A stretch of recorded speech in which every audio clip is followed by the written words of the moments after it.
Krish update या YouTube चॅनलवर तुमचं स्वागत. शेतकरी मित्रांनो, पी एम किसान योजनेचा जो हप्ता आहे केंद्र सरकारचा, तो हप्ता 23वा हप्ता शनिवारी खात्यात जमा होणार आहे. आणि शेतकरी मित्रांनो, कोणत्या खातेदारांना हा हप्ता येईल आणि कधी येईल आणि त्याचे नियम व निकष काय असतील, तर याविषयी सर्व माहिती आपण या व्हिडिओमध्ये पाहणार आहोत. तर शेतकरी मित्रांनो, तुम्ही जर पहिल्यांदा चॅनलवर आला असाल तर शेतकरी मित्रांनो चॅनलला सबस्क्राईब करायला विसरू नका, जेणेकरून लेटेस्ट अपडेट नवीन अपडेट तुम्हाला या चॅनलवर तुम्हाला मिळून जाईल. तर शेतकरी मित्रांनो, सांगायचं झालं तर पी एम किसान योजनेचा जो 23वा हप्ता होता तो शनिवारी आता खात्यात येणार आहे.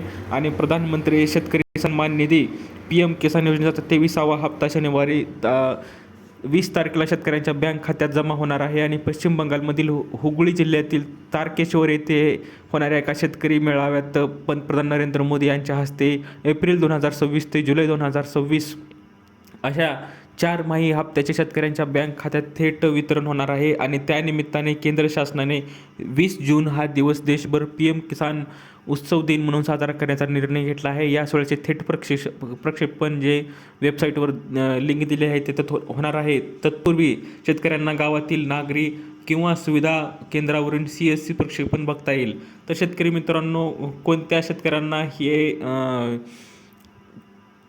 पी एम किसानचा हप्ता मिळेल याची आपण माहिती पाहूया. की ज्यांचे आधार संलग्नता KYC प्रमाणीकरण अटी पूर्ण केलेल्या आहेत, फक्त आणि फक्त त्याच शेतकऱ्यांना हे 23वा हप्ता मिळणार आहे. तर 90.85 लाख शेतकऱ्यांना 1817 कोटी रुपये वितरित होणार आहेत. आणि निधी जमा होतील लगेचच. आणि कृषीसह महसूल व ग्रामविकास विभागाने संयुक्तपणे हा उत्सव साजरा करण्याचे ठरवलेले आहे. तर शेतकरी मित्रांनो, थोडक्यात सांगायचं झालं तर तुम्हाला सांगू इच्छितो की 23वा जो हप्ता आहे तो 20 तारखेला येणार आहे शनिवारी. आणि तुमचं काम एकच आहे की ज्यांची KYC राहिली आहे त्यांनी लवकरात लवकर CSC सेंटरवर जायचं आहे. किंवा ज्यांना सेंटरवर जायचं नाही, ज्यांच्याकडे स्मार्ट मोबाईल अँड्रॉईड मोबाईल आहे त्यांनी स्वतः मोबाईलद्वारे सुद्धा तुम्ही KYC करू शकता. तर ज्या शेतकऱ्यांनी KYC केली आहे फक्त आणि फक्त अशा शेतकऱ्यांना 23वा हप्ता मिळून जाईल. जे KYC करणार नाहीत त्यांचे कायमचंच अकाउंट बंद होऊन जाईल.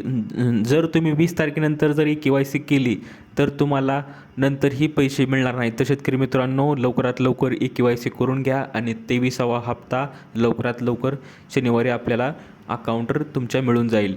जर तुम्ही KYC केलं नसेल तर सरकार असं समजेल की तुम्हाला PM किसान हप्त्याची गरज पडणार नाही असं त्यांना समजण्यात येईल आणि ते तुमचं अकाउंट बंद करून टाकतील. तर लवकरात लवकर तुमचं जर कोण मित्र असेल किंवा शेतकरी असेल शेजारी, तर तुम्ही त्यांना शेअर करू शकता. ही माहिती दिलेली माहिती समजली असेल थोड्याला लाईक करा, जास्तीत जास्त शेअर करा, चॅनलला सबस्क्राईब करायला विसरू नका. तर भेटूया पुढच्या व्हिडिओमध्ये अशीच एक अपडेट घेऊन. तोपर्यंत धन्यवाद.